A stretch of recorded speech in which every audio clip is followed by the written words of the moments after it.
Sayings of Imam Ali alayhi salam on the occasion of ul-Fitr.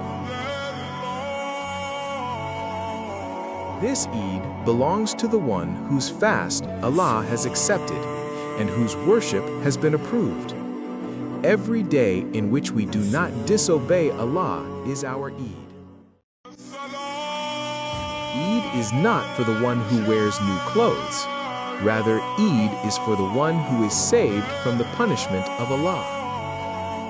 On this day, include in your joy those whose homes hold no joy, for Allah loves the happiness that reaches others. Pay zakat ul-Fitr, for it is the completion of your fasts, just as the salam at the end of prayer is the completion of the prayer.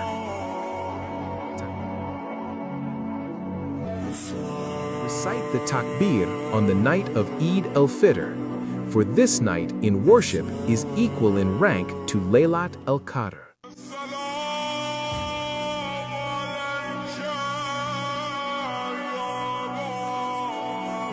Imam Ali alayhi salam defined Eid al-Fitr not merely as a celebration, but as a day of accepted worship, reminding us that the true Eid lies in piety, gratitude, and sharing joy with others.